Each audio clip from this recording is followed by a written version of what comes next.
Assalamualaikum warahmatullahi wabarakatuh. Alhamdulillah wassalatu wassalamu ala Rasulillah Sayyidina Muhammad ibn Abdullah wa ala alihi wa sahbihi wa mawala. La hawla wa la quwata illa billah, ma ba'd. Yang sangat saya muliakan para jamaah online Generasi Muda Nahdlatul Ulama, juga jamaah Masjid Al-Abrar Simolawang yang alhamdulillah tarawihnya 1 juz. Luar biasa, jarang-jarang masjid sudah banyak dari bacaan juz amma, tetapi di sini masih luar biasa. Kemudian juga Menara 3 yang sekali lagi saya doakan semoga Anda oleh Allah dalam Ramadan ini tetap diberi kesehatan, panjang umur, sehatul afiah, dan rezeki yang halal dan berkah. Amin Allahumma amin. Jadi sekali lagi mohon maaf karena keterlambatan, dikarenakan di masjid ini tarawihnya adalah 1 juz. Tetapi tidak masalah karena kita akan melanjutkan kajian kita kali ini tentang hal-hal yang membatalkan puasa. Kalau membatalkan puasa karena makan dan minum sudah maklum, sudah banyak yang tahu. Sekarang ini ada beberapa hal yang banyak di antara kita terkadang bertanya-tanya, hal itu membatalkan atau tidak. Misalnya suntik, infus, pakai balsem, pakai obat tetes mata, pakai obat merah kalau ke tangan kita atau kaki kita luka berdarah, dan seterusnya. Maka dalam beberapa tema ini kita akan melanjutkan, kita akan membahas ini secara tuntas. Pertama, di dalam firman Allah surat Al-Baqarah, Allah berfirman tentang kewajiban berpuasa itu adalah wa atimmus siyama ilal lail. Sempurnakanlah puasa itu sejak terbit fajar, sejak azan subuh dikumandangkan sampai kemudian malam. Kapan ukuran malam? Ulama kita mendefinisikan malam itu adalah ghurubis syamsi, terbenamnya matahari. Jadi kalau matahari sudah terbenam, misalnya bapak-bapak kalau sore datang ke Ujung. Kalau dulu Ujung itu tempat favorit bagi kita, sekarang sudah jarang dikunjungi ya, sejak ada Suramadu. Di Ujung itu ada namanya istilah ilmu falak, namanya ufuk mar'i. Ufuk mar'i itu tempat batas penglihatan antara laut dan langit.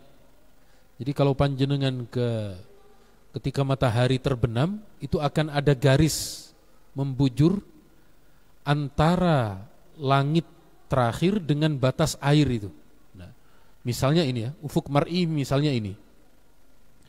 Ketika matahari itu tenggelam, kenapa kok tenggelam? Karena matahari tidak pakai pelampung.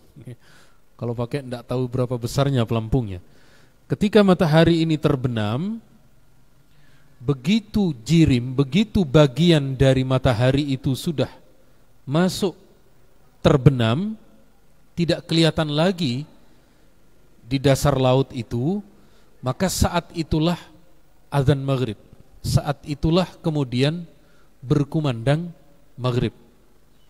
Kalau Anda pernah ikut bersama dengan angkatan laut, kalau di angkatan laut itu, tentara kita di angkatan laut, begitu matahari terbenam, otomatis bendera itu akan naik, cedek. Tapi tidak tahu bunyinya begitu atau tidak. Ini hanya ukuran. Jadi mungkin suatu ketika Anda berada di laut ketika bersama dengan tentara angkatan laut, tidak mendengar suara azan, tetapi bendera itu terpasang, otomatis maghrib itu. Karena itu bersamaan dengan terbenamnya matahari. Sekali lagi di dalam ayat ini kita wajib menahan diri, al-imsak anil mufattirat. Kita menjaga dari hal-hal yang membatalkan puasa kita, baik dari makan, minum, dan lain sebagainya. Apa saja yang membatalkan? Ini kita lihat. Karena dulu saya pernah berkumpul dengan beberapa mahasiswa Fakultas Kedokteran. Jadi sedikit tahu mereka menyampaikan ilmunya. Ilmu ini namanya adalah ilmu anatomi tubuh. Ilmu tentang struktur tubuh manusia. Jadi kalau calon dokter sudah otomatis mempelajari ini.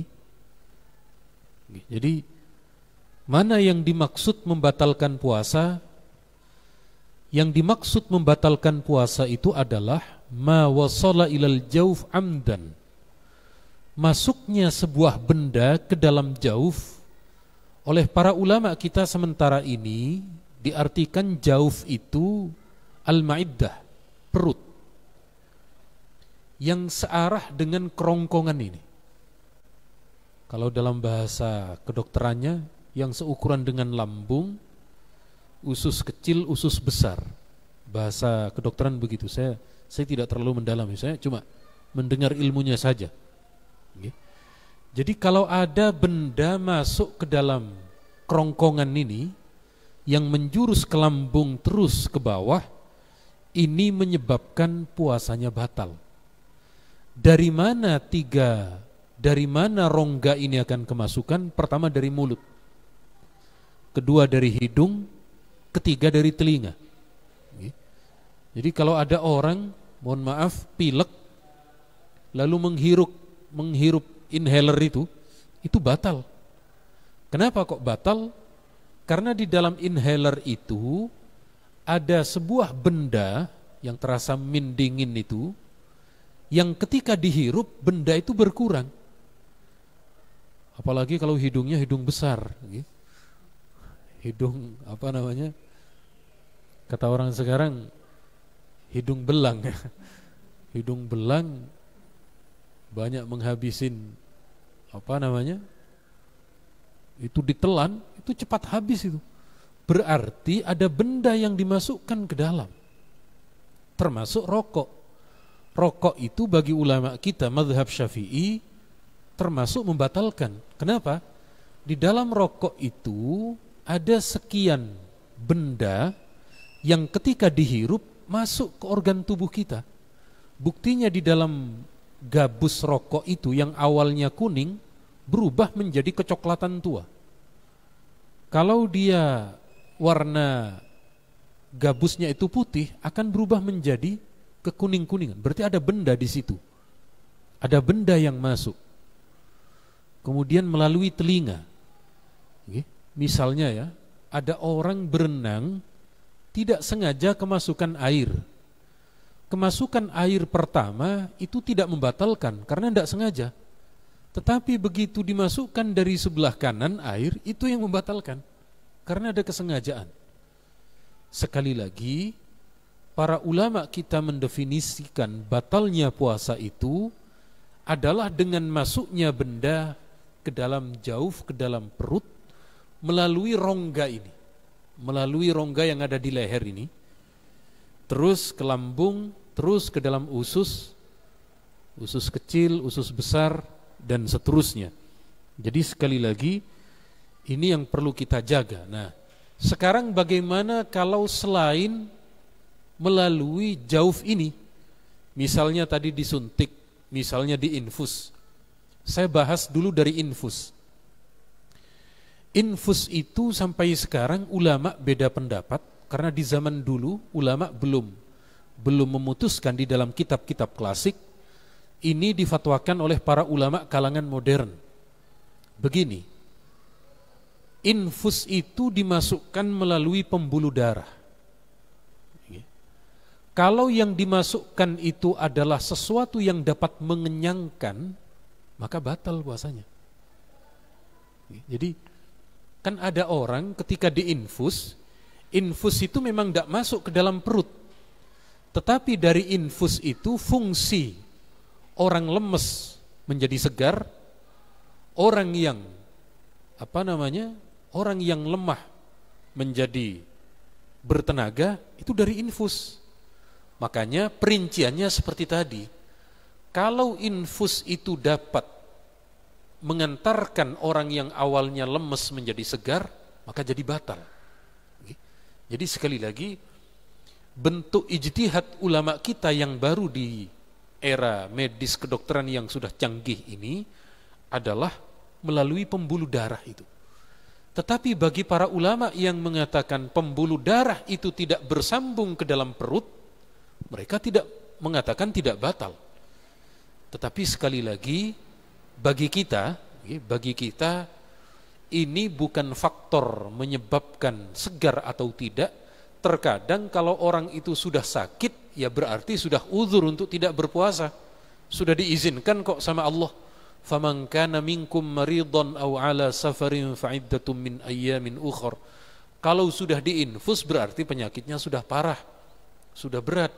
Maka oleh Allah sudah diberi keringanan, oleh Allah sudah diberikan keringan, sudah diberi dispensasi untuk tidak puasa.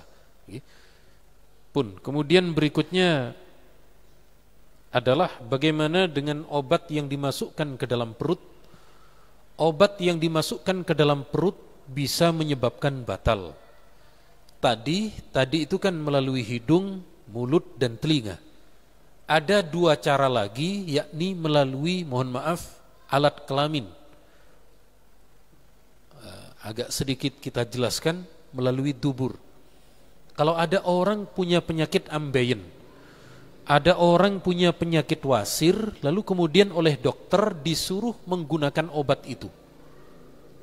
Pak, ini penyakit Anda sudah parah, pakai siang hari. Loh, saya puasa dok.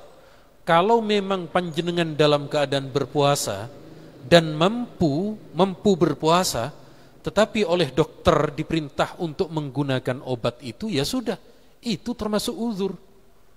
Meskipun secara fisik kuat, tetapi ada penyakit yang dengan memasukkan obat seperti peluru itu, maka menyebabkan puasanya batal. Kenapa? Karena dia masuk ke dalam organ tubuh. Nah, jadi tidak harus, menurut para ulama kita, tidak harus sampai ke dalam perut, tidak. Pokoknya masuk ke dalam itu sudah ada yang menghukumi batal. Sedikit kita kembalikan, misalnya ya, ada orang pakai urek-urek. Nopo urek-urek itu? Dalam? Nah, yaitu yang katan bat itu. Itu begitu dimasukkan, sudah masuk kategori jauf, sudah masuk ke dalam. Makanya yang biasa bahasa Indonesia ini nopo ngoten niku. Urek-urek kuping nggih. Beturone nopo, Pak? Niku bahasa Inggris niku, Pak. Oke. Jadi ada yang pakai itu, ada lagi yang orang kampung itu pakai nopo namanya ini? Pakai bulu ayam. Oke. Itu kalau sudah kena begitu ketagihannya Masya Allah nih. Oke. Kayak geli-geli gimana gitu katanya loh. Oke. Nah, kalau itu sampai masuk ilal batin, masuk ke dalam lubang telinga yang tidak terlihat, niki sudah dihukumi batal. Maka sekali lagi kalau kali panjenengan memasukkan itu tidak harus air kemudian masuk ke rongga ke dalam sini, tidak. Ada benda yang masuk sampai tidak terlihat dari ukuran luar, niku sudah masuk kategori jauf, sudah masuk kategori bagian dalam. Atau juga ngeten niki. Nopo niki namine? Ada yang ngopel, nggih. Ada yang kata orang golongan kita, niku kan golek berkat niku. Nopo golek berkat? Berangkatnya kosongan, bawanya bawa opil, niku lak sami kali berkatan kan. Tahlil niku budale kosongan, mulai untuk berkat, untuk kresek. Niki nggih sami, ngeten niki juga golek berkatan terus wong. Nah, ketika di bulan Ramadan jangan dilakukan. Jangan dilakukan. Kita khawatir ada ulama yang kemudian mengatakan hidung ketika sudah dimasuki tangan dan itu masuk kategori jauf, masuk kategori bagian dalam al-batin yang tidak terlihat dari luar, niku sampun masuk kategori membatalkan. Meskipun soal niki memang rentan terjadinya beda pendapat di antara para ulama kita. Kemudian berikutnya adalah bagaimana dengan obat suntik? Obat suntik itu masuk ke bagian kulit dan juga daging. Niki di dalam penjelasan kitab Al-Qulyubi maupun yang lain, kalau ada orang memasukkan benda tajam, misalnya terkena paku, misalnya disuntik niku wau, ataupun terluka lalu kemudian dikasih obat tetes, obat merah niku, niki tidak membatalkan. Kenapa? Karena di bagian tubuh luar ini tidak sampai masuk ke dalam rongga yang disebut dengan jauf tadi. Sekali lagi, tidak membatalkan di dalam mazhab kita. Lalu niki mana dalilnya?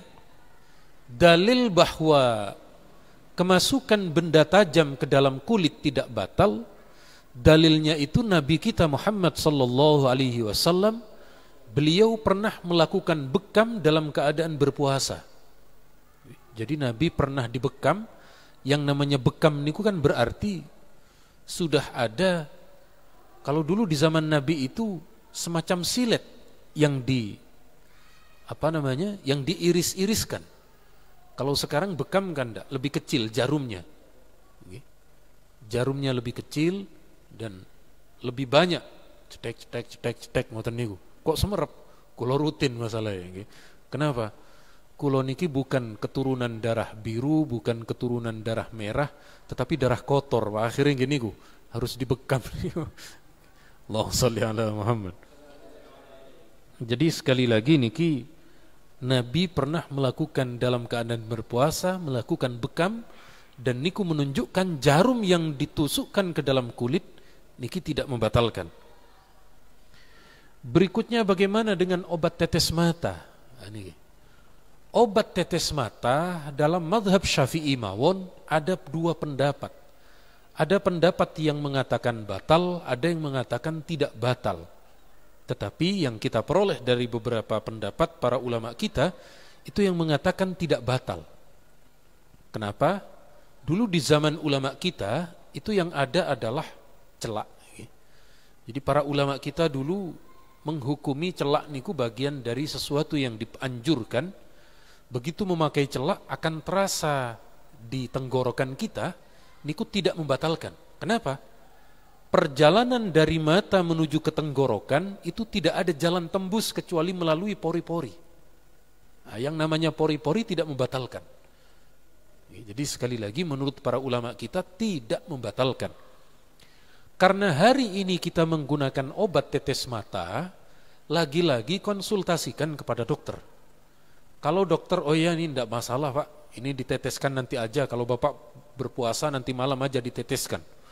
Tapi kalau penyakit matanya niku parah dan dokter menganjurkan untuk dipasang, monggo dipasang dan kita mengikuti pendapat yang mengatakan tidak batal. Tapi kalau tidak ada anjuran dari dokter, jenengan jangan coba-coba. Saya khawatir jenengan cari ke apotik, cari apa? Obat mata rasa jeruk, obat mata rasa stroberi, rasa es degan. Jadi sekali lagi jangan. Kenapa? Begitu diteteskan, dapat 5 menit, terasa coklat di sini. Lalu dilek. Sekali lagi, niku makruh kalau memang tidak ada keperluan lalu kita menggunakan hal yang semacam itu. Mana dalilnya? Dalilnya adalah ada beberapa kalangan, misalnya sahabat Anas bin Malik. Sahabat Anas niki beliau tidak mempermasalahkan bagi orang yang berpuasa di siang hari Ramadan menggunakan celak. Tapi sekali lagi bagi kulo kali panjenengan, janganlah ketika kemudian memang tidak diperlukan. Kemudian riwayat yang lain ada di antaranya A'mash dan juga beberapa sahabatnya ketika menggunakan celak niki tidak mempermasalahkan. Kemudian berikutnya adalah bagaimana dengan gusi yang berdarah. Gusi yang berdarah itu terkadang saat kita sikatan, niku ada gusi yang berdarah. Maka panjenengan semuanya ketika memakai sikat gigi itu sebelum subuh. Selepas sahur kita sikat gigi.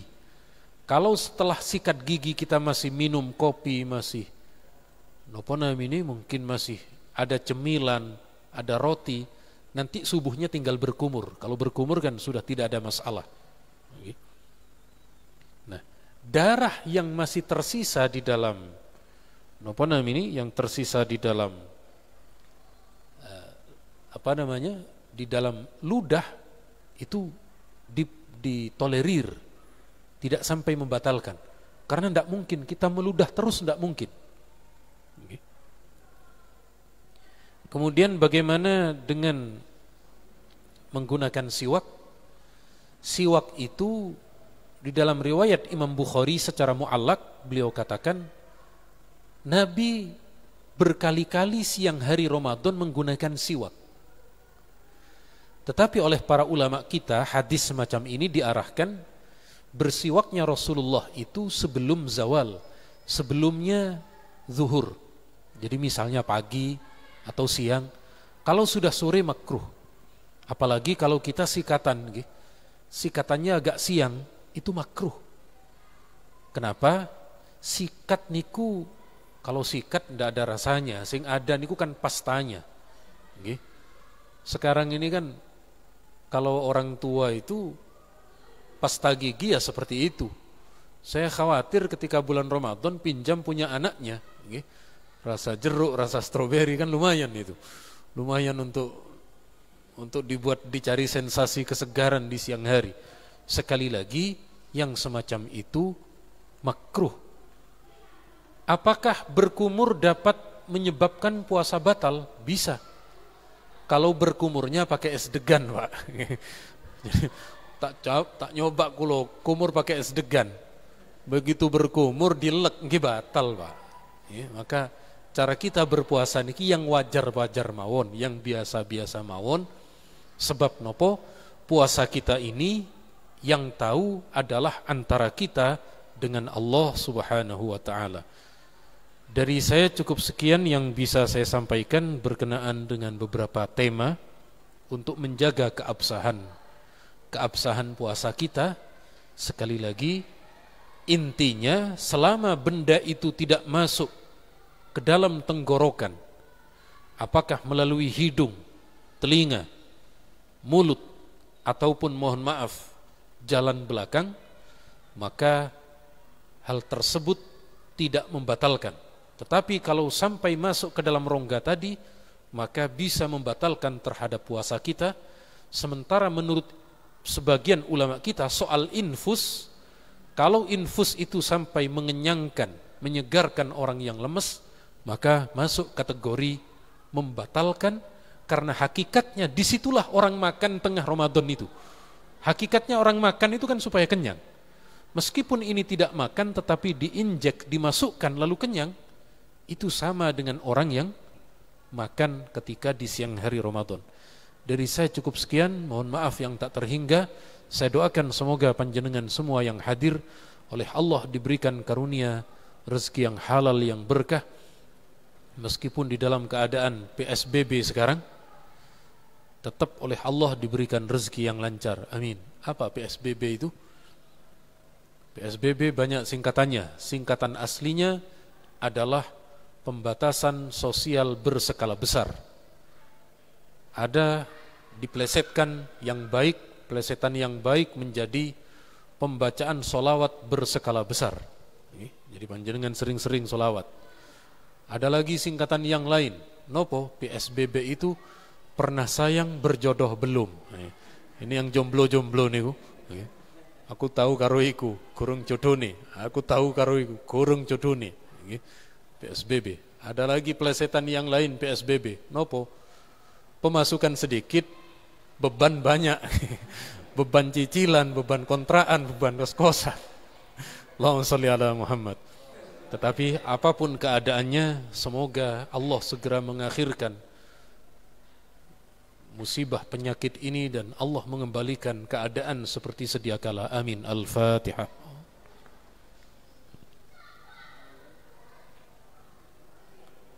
Dari saya cukup sekian, mohon maaf yang tak terhingga. Assalamualaikum warahmatullahi wabarakatuh.